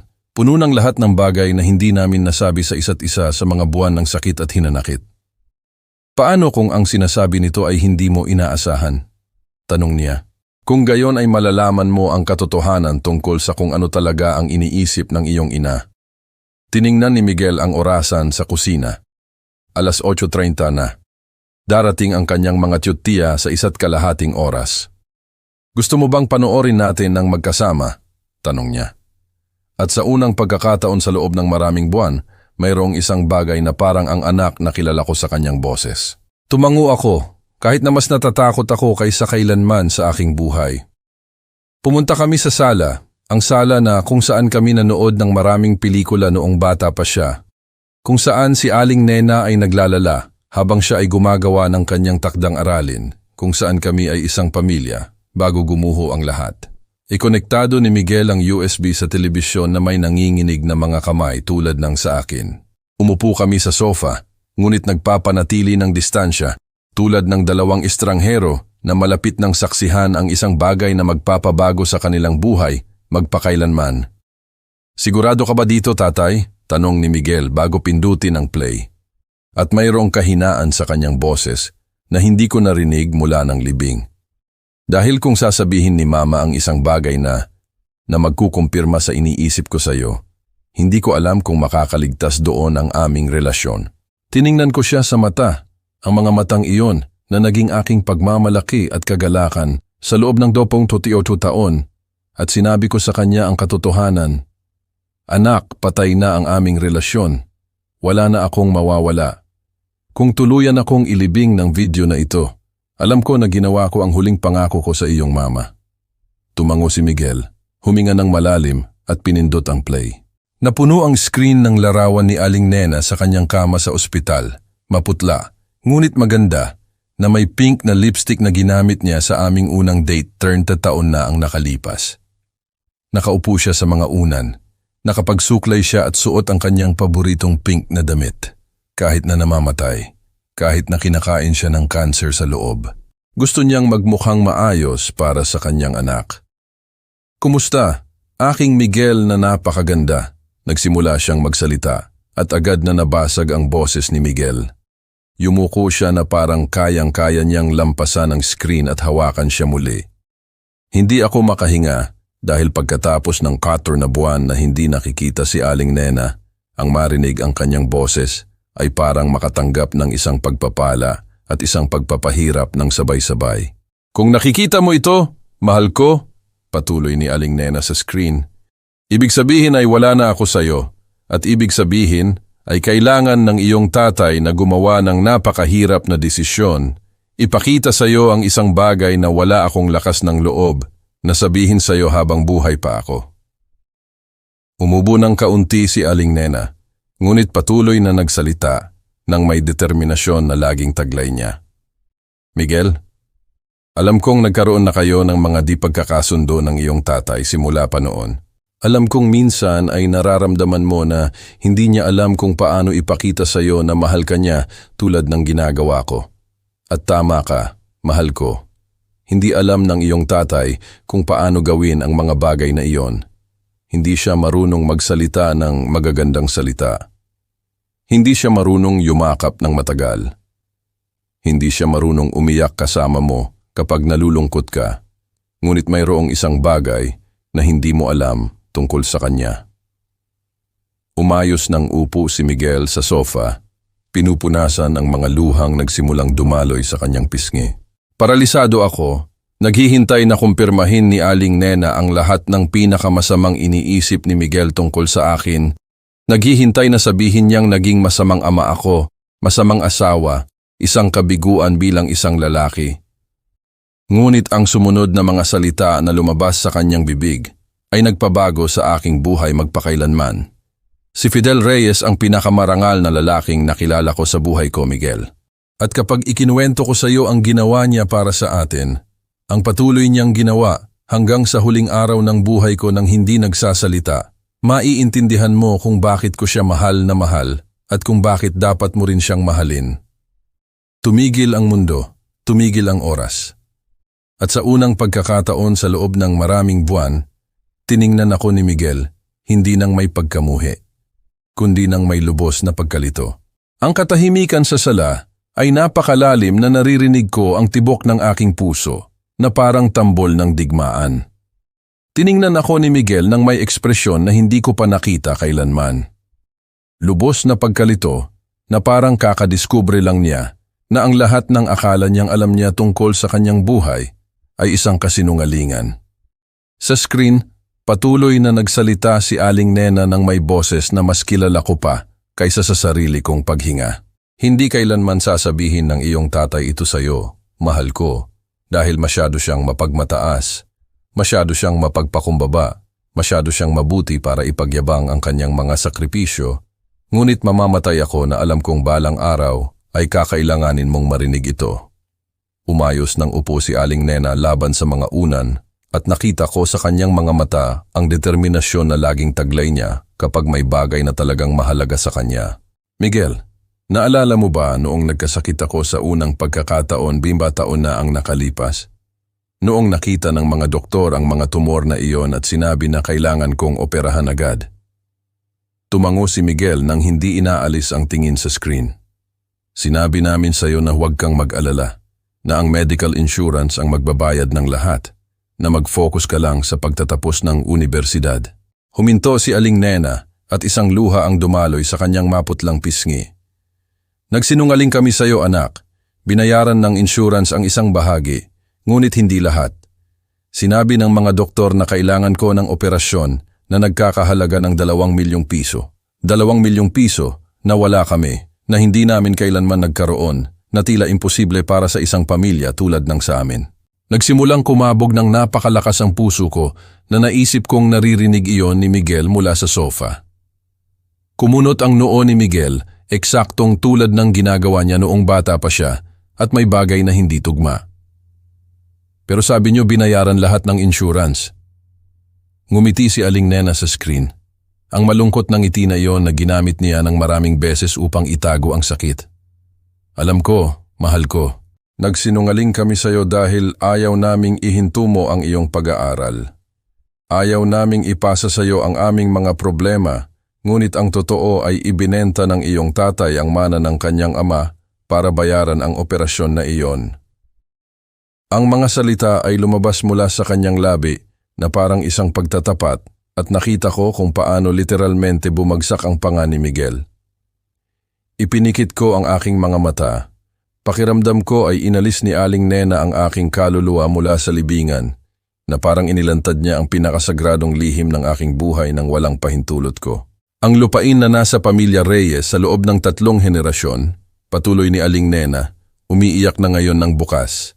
Kung saan nagtanim ng mais ang kanyang lolo sa tuhod, kung saan nag-alaga ng baka ang kanyang lolo, kung saan ipinanganak ang iyong tatay, kung saan siya nangarap na magtayo ng isang malaking bahay para sa atin kapag matanda na tayo at may sarili ka ng mga anak. At nang pirmahan niya ang mga papel na iyon sa notarya, nakita ko siyang umiyak sa una at tanging pagkakataon sa loob ng 20 taong kasal. Tatay, totoo ba iyon? Tanong sa akin ni Miguel na may basag na boses na hindi ko narinig mula nang siya ay maliit na bata. Hindi ako makapagsalita, tumango lang ako habang ang mga luha ay dumadaloy sa aking mga pisngi na parang mga talon. Patuloy si Aling Nena sa screen. Ngunit hindi lang iyon, aking napakagandang anak. Nang sabihin ng mga doktor na pagkatapos ng operasyon ay kailangan ko ng chemotherapy, mamahaling gamot na kailangan bilhin bawat linggo, kumuha ng pangalawang trabaho ang iyong tatay nang hindi niya sinasabi sa akin. Nalaman ko ilang buwan matapos nang tanungin ako ng kapitbahay kung bakit naglilinis ng mga opisina sa sentro si Fidel hanggang 3:00 ng umaga. Ipinatong ni Miguel ang kanyang mga kamay sa kanyang mukha at narinig ko kung paano siya nagsimulang humikbi sa likod ng mga ito. Pagkatapos magtrabaho ng 12 oras sa ilalim ng araw sa konstruksyon, nagdadala ng mga sako ng semento na mas mabigat pa sa kanya, umalis ang iyong tatay upang maglinis ng mga banyo sa mga gusali ng opisina hanggang sa madaling araw. Patuloy ni Aling Nena, umiiyak na ngayon ng labis na halos hindi na makapagsalita. Sa loob ng 2 taon, Miguel, sa loob ng 2 buong taon, natutulog ang iyong tatay ng 3 oras bawat gabi para makainom ako ng mga tabletang nagpapabuhay sa akin, para makapag-aral ka ng walang pag-aalala, para hindi gumuho ang aming pamilya. Inangat ni Miguel ang kanyang mukha at tiningnan ako ng may lubos na takot. na parang ngayon lang niya napagtanto na kinamumuhian niya ang isang santo. Alam mo ba kung ano ang ibig sabihin ng matulog ng 3 oras sa loob ng 2 taon? Alam mo ba kung ano ang ginagawa nito sa katawan, sa kaluluwa, sa isip ng isang lalaki? Patuloy na nagsalita si Aling Nena sa video. Pinupunasan ang kanyang mga luha gamit ang isang napkin na nasa mesita sa ospital. Alam mo ba kung bakit umuuwi ang iyong tatay nang napakapagod na minsan ay nakakatulog na siya sa sofa habang kinukwento mo sa kanya ang tungkol sa unibersidad? Bakit minsan ay wala siyang enerhiya para tulungan ka sa iyong mga proyekto? Dahil nagtrabaho siya ng 20 oras ng sunod-sunod, anak ko. 20 oras na nakatayo, na may mga kamay na sira, na may likod na nabasag sa libu-libong piraso. Lahat para makapamuhay tayo ng marangal. Umungol si Miguel na parang sugatang hayop na may mga kamay na mahigpit na nakahawak sa dibdib, na parang nasasaktan siya ng pisikal sa bawat salitang naririnig. Pinahirapan ng iyong tatay ang kanyang sarili sa pagtatrabaho para sa atin, Miguel. At hindi ko siya kailanman napasalamatan ng sapat dahil ayaw kong maramdaman niya na parang siya ay isang martir, ngunit iyon nga ang eksakto. Isang martir na isinakripisyo ang sarili niyang buhay para sa aming kaligayahan. Ngunit mayroon pa, mahal ko, sabi ni Aling Nena na yumuko patungo sa kamera na may intensidad na mayroon siya kapag may bagay na mahalaga. Mayroong bagay na hindi alam ng iyong tatay na natuklasan ko. 3 taon na ang nakalipas nang bumalik ang cancer at sinabi ng mga doktor na terminal na ito na wala nang magagawa sa Pilipinas, isinangla ng iyong tatay ang bahay ng palihim. Nawalan ako ng hininga na parang pinalo ako ng martilyo. Paano nalaman ni Aling Nena iyon? Pinipirmahan ko ang kanyang pirma. Ginawa ko ang lahat ng palihim para hindi siya mag-alala. Ang bahay na kanyang itinayo gamit ang sarili niyang mga kamay, ladrilyo por ladrilyo, ang bahay kung saan kami naging masaya sa loob ng maraming taon, ay isinangla niya upang makakuha ng pera para sa mga eksperimental na paggamot sa Estados Unidos. Bumaling sa akin si Miguel na may lubos na pagkagulat. Isinangla mo ang bahay, tatay, nang hindi sinasabi kay mama. Sinagot ako ni Aling Nena mula sa screen. Naisip niya na hindi ko alam, ngunit aksidenteng ipinakita sa akin ng isang nurse ang mga papeles. Mga paggamot na nagkakahalaga ng 5 milyong piso na nangangailangan ng pamumuhay sa Houston sa loob ng 6 na buwan na ang aming huling pag-asa. Bagamat alam naming lahat na marahil ay hindi ito gagana. Umiyak si Aling Nena ng mas malakas. Handa ang iyong tatay na mawalan ng bahay kung saan kami naging masaya, kung saan ka lumaki, kung saan namin itinayo ang lahat ng aming alaala para lang sa posibilidad na mabuhay ako ng ilang buwan pa. Kahit nang sinabi ko sa kanya na ayaw kong umalis, na mas gusto kong mamatay sa bahay, patuloy pa rin siyang nagpumilit. Patuloy siyang lumaban para sa akin hanggang sa huling araw. Umiiyak ng malakas si Miguel na halos nayayanig ang kanyang buong katawan. Patuloy si Aling Nena sa video, nagsasalita na ngayon ng diretso sa kamera na parang nakikita niya ang kanyang anak sa paglipas ng panahon. Miguel, hindi kailanman sasabihin ng iyong tatay na mahal ka niya gamit ang magagandang salita tulad ko. Sinasabi niya na mahal ka niya sa pagising ng 5:00 ng umaga sa loob ng 40 taon upang magtrabaho para sa iyo. Sinasabi niya na mahal ka niya sa pagbebenta ng mga piraso ng kanyang kaluluwa para makapag-aral ka sa pribadong unibersidad. Sinasabi niya na mahal ka niya sa pagtataya sa bahay kung saan kami naging masaya upang iligtas ang iyong ina. Yumuko si Aling Nena nang mas malapit sa kamera na parang gusto niyang hawakan si Miguel sa screen.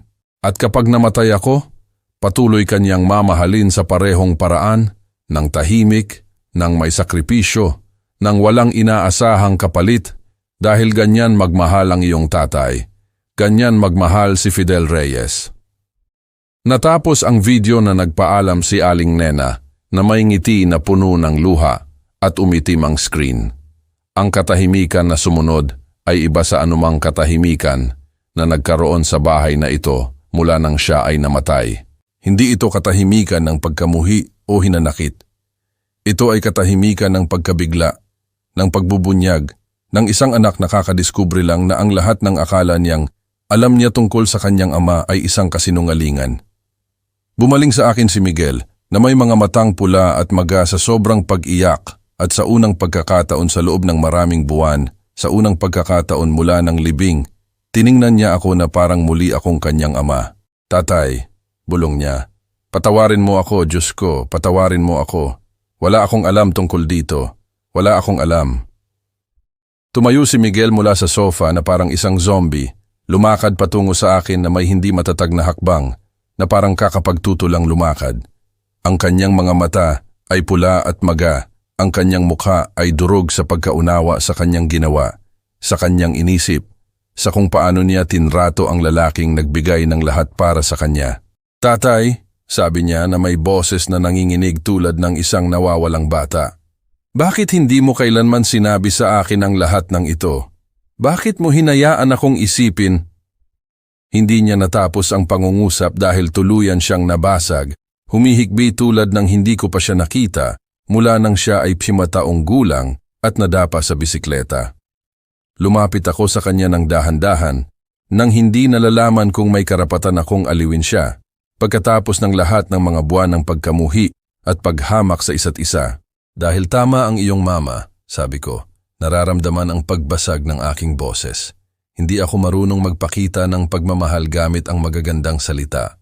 Hindi ako marunong magbigay ng emosyonal na talumpati o yumakap ng matagal. Marunong lang ako magtrabaho. Marunong lang ako magsakripisyo. Marunong lang ako magbigay ng lahat ng mayroon ako ng walang inaasahang kapalit. Tiningnan ako ni Miguel nang may sakit na napakalalim na nagdurog sa aking puso. Pero kailangan kong malaman, tatay. Kailangan kong intindihin kung bakit ka laging pagod. Kung bakit minsan ay wala kang enerhiya para makipaglaro sa akin. Kung bakit huminto siya na parang kakaintindi lang ng isang kakilakilabot na bagay. Diyos ko, naisip kong hindi mo ako mahalaga. Naisip kong nagtatrabaho ka lang dahil hindi mo alam kung paano maging tunay na ama. At marahil ay tama ka, sabi ko. Nararamdaman ang bigat ng 40 taon ng hindi pagkaalam kung paano maging ama na kailangan niya. Marahil ay hindi ko alam kung paano maging ama sa ibang paraan. Ang aking tatay ay ganoon din sa akin, masipag, tahimik, malayo. Naisip kong kung bibigyan kita ng magandang buhay, isang edukasyon, mga pagkakataon na hindi ko kailanman nagkaroon, iyon ay sapat na. Naisip kong ang pagmamahal ay ipinapakita sa pamamagitan ng gawa, hindi ng salita. Marahas na umiling si Miguel. Hindi tatay, hindi ako tama. Ako ay isang hangal na bata na walang naintindihan, isang makasariling binata na nakita lang ang gusto niyang makita. Ang kanyang mga luha ay bumagsak sa sahig na parang ulan at bawat patak ay mas masakit sa akin kaysa sa lahat ng insulto na sinabi niya sa akin sa mga buwang ito. Alam mo ba kung ano ang pinakamasakit sa akin ngayon? Sabi ni Miguel habang pinupunasan ang kanyang mukha gamit ang nanginginig na mga kamay. Na alam ni Mama ang lahat ng ito. Alam niyang pinahirapan mo ang iyong sarili para sa amin. Na nagsasakripisyo ka bawat araw at hindi niya kailanman sinabi sa akin. Pinaniwala niya ako na ikaw ay isang tagapagbigay lamang. Bumaling siya sa akin na may sariwang luha sa kanyang mga mata. Nirecord niya ang video na iyon dahil alam niya ng eksakto kung ano ang mangyayari. Kilala niya rin ang kanyang anak na nakakaya niyang hulaan na magiging isang walang utang na loob na halimaw ako. At kailangan siyang mamatay na dala ang pag-aalala na iyon dahil masyado akong bulag para makita ang nasa harap ko. Hindi namatay ang iyong mama na nag-aalala, sabi ko tumayo para yakapin siya. Namatay siya na alam niyang nagpalaki siya ng isang mabuting lalaki na kailangan lang ng oras para makahanap ng kanyang daan pabalik sa tahanan. Alam niya na darating ang sandaling ito, na makikita mo ang katotohanan, na magkikita tayong muli. Niyakap ko siya ng mahigpit, tulad ng hindi ko pa siya niyakap mula noong siya ay binatilyo at kumapit siya sa akin na parang ako ang kanyang salbabida sa gitna ng isang bagyo. Namatay si Aling Nena ng mapayapa, dahil alam niyang mas malakas ang kanyang pag-ibig kaysa sa aming sakit, na ang kanyang karunungan ay magliligtas sa amin kapag hindi namin kayang iligtas ang aming sarili. Sa gabing iyon ay nagluto kami ng magkasama sa unang pagkakataon sa loob ng maraming taon. Tinulungan ako ni Miguel na maghanda ng parehong nilaga na ginagawa ni Aling Nena tuwing linggo, at habang naghihiwa ako ng sibuyas at nagpiprito ng karne, nag-usap kami tulad ng hindi pa kami nag-uusap, kailanman hindi tungkol sa trabaho o unibersidad o mga mababaw na bagay, kundi tungkol sa mga takot, sa mga pangarap, sa kung ano ang ibig sabihin ng maging lalaki sa isang pamilya, kung saan isang pambihirang babae ang sentro ng emosyon sa loob ng mahabang panahon. Paano natin ito gagawin nang wala siya, tatay? Tanong niya. Paano tayo magiging pamilya nang wala ang taong marunong magmahal?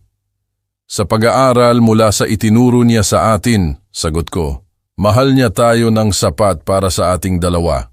Ngayon ay kailangan nating matutong mahalin ang isa't isa. Sa hapunan, ikinuwento sa akin ni Miguel ang mga plano na ginawa niya kasama ang kanyang mga tiyo't tiya kung paano siya nagsimulang maniwala na ako talaga ay isang hadlang sa kanyang buhay. Tungkol sa mga gabing umiyak siya na iniisip na nagpakasal ang kanyang ina sa maling lalaki. Ngunit aaminin ko rin sa iyo ang isang bagay pa, tatay, sabi niya habang nilalaro ang pagkain sa kanyang plato. May mga gabi na sa kabila ng lahat ng galit ko, namimiss ko ang aming routine. Namimiss ko ang marinig kang gumising ng alas 5 ng umaga. Namimiss ko ang tunog ng iyong mga susi kapag dumating ka mula sa trabaho. Namimiss ko pati ang iyong hilik mula sa katabing kwarto. Ngumiti siya sa unang pagkakataon sa loob ng maraming buwan. Isang tunay na ngiti na nagpasaya sa buong kusina. Sa tingin ko alam ng isang bahagi ko na hindi ako makatarungan, ngunit hindi ko alam kung paano huminto. Pagkatapos ng hapunan, tiningnan namin ang mga larawan ng pamilya na iningatan ko mula nang mamatay si Aling Nena. Dahil masakit masyadong tingnan ang mga ito. Ngunit ngayon, magkasama naming tiningnan ang mga ito nang hindi lang mga paalala ng pagkawala. Ang mga ito ay pagdiriwang ng kung ano kami, mga pangako ng kung ano kami muling magiging. Tingnan mo ito, sabi ni Miguel habang itinuturo ang isang litrato kung saan siya ay 10 taong gulang at nakasakay sa aking balikat sa isang parke. Naaalala ko ang araw na iyon bilang ang araw na dinala kami ni Mama sa parke. Ngunit ngayon ay nakikita ko na ikaw ang nagdala sa akin ng ilang oras dahil ayaw kong maglakad. Sa bawat litrato, muling natutuklasan namin ang mga sandali kung saan ako ay naroroon sa mga paraan na nakalimutan niya, kung saan ang aking pagmamahal ay nakikita, kahit na hindi niya ito nakilala sa sandaling iyon. Bago kami matulog, sinabi sa akin ni Miguel ang isang bagay na nagpabago sa aking buhay magpakailanman. Tatay, gusto kong matuto kung paano magmahal tulad ng pagmamahal mo, ng tahimik, sa pamamagitan ng gawa, ng walang inaasahang pagkilala. Gusto kong matuto kung paano maging uri ng lalaki na ibebenta ang lahat ng mayroon siya para iligtas ang kanyang pamilya. Niyakap niya ako ng mahigpit at sa unang pagkakataon mula nang mamatay si Aling Nena, naramdaman kong mayroon akong pamilya muli. Nakaraang 6 na buwan mula ng umaga ng Disyembre, naaalis na sana si Miguel magpakailanman. 6 na buwan mula nang kinausap kami ni Aling Nena mula sa libingan at ipinaalala sa amin kung sino talaga kami. Ako at ang aking anak ay natutong maging pamilya sa isang bagong paraan, mas tapat, mas totoo. Ikinukwento niya sa akin ang tungkol sa kanyang trabaho, tungkol sa babaeng kanyang nililigawan, tungkol sa kanyang mga pangarap na magkaroon ng sarili niyang pamilya balang araw. Ikinukwento ko sa kanya ang tungkol sa aking mga araw, tungkol sa aking mga alaala ng kanyang ina, tungkol sa mga bagay na hindi ko kailanman alam kung paano sabihin sa kanya noong bata pa siya. Ngunit ngayon ay kaya ko nang ibahagi ng walang takot. Namimiss pa rin namin si Aling Nena araw-araw, ngunit ang kanyang pagkawala ay hindi na isang abismo na naghihiwalay sa amin, kundi isang tulay na nagbubuklod sa amin. Kapag nagluluto kami ng magkasama tuwing linggo, kapag nag-aayos kami ng mga bagay sa bahay, kapag nakaupo kami para manood ng telebisyon ng tahimik, nandyan siya sa amin, hindi bilang isang multo na nagpapahirap sa amin, kundi bilang ang pag-ibig na nagturo sa amin at ngayon ay alam na naming kilalanin sa aming sariling mga gawa. Hindi lumipat si Miguel sa kanyang mga tiyutya. Sa katunayan, tinapos niya ang relasyon sa kanila nang lubusan ng mapagtanto niya kung paano nila minanipula ang kanyang sakit para maghiganti sa akin. Ngayon ay naiintindihan niya na ang tunay na pag-ibig ay hindi laging dumarating na may magagandang salita at mahabang yakap. Minsan, ito ay dumarating na may mga kamay, na may kalyo, na nagtatayo ng iyong kinabukasan, na may mga gabing walang tulog, na nagagarantiya ng iyong edukasyon, na may tahimik na mga sakripisyo, na hindi kailanman humihingi ng pagkilala. At natutunan ko na ang pagiging ama ay hindi lang pagbibigay at pagprotekta, ito rin ay pagkomunikasyon. Ito ay ang maging emosyonal na naroroon. Ito ay ang makahanap ng mga salita upang sabihin kung ano ang nararamdaman ng puso. Itinuro sa akin ni Aling Nena iyon mula sa libingan na ang pinakamalaking pag-ibig sa mundo ay walang silbi kung ang minamahal na tao ay hindi alam na ito ay umiiral. At ikaw, na nakinig hanggang dito, nagkaroon ka na ba ng ganoong kalalim na di pagkakaunawaan sa isang taong mahal mo? Natuklasan mo na ba na hinuhusgahan mo ang isang tao nang hindi nalalaman ang buong kwento? O marahil ay tulad ka ng dati ako, isang taong nagmamahal ng malalim, ngunit hindi alam kung paano ipakita ito sa pamamagitan ng salita. Kung naantig ang iyong puso sa kwentong ito, kung nagpatanto ito sa iyo tungkol sa sarili mong pamilya, mag-iwan sa amin ng komento na nagsasabi ng iyong karanasan. At kung sa tingin mo ay may iba pa na kailangan marinig ang mensaheng ito tungkol sa tahimik na pag-ibig at di pagkakaunawaan sa pamilya, ibahagi ang kwentong ito, ilike kung ikaw ay naantig at mag-subscribe para sa higit pang mga kwentong nakakaantig sa kaluluwa. Minsan, kailangan nating lahat na ipaalala na ang tunay na pag-ibig ay dumarating sa maraming anyo at hindi laging ang anyo na ating inaasahan.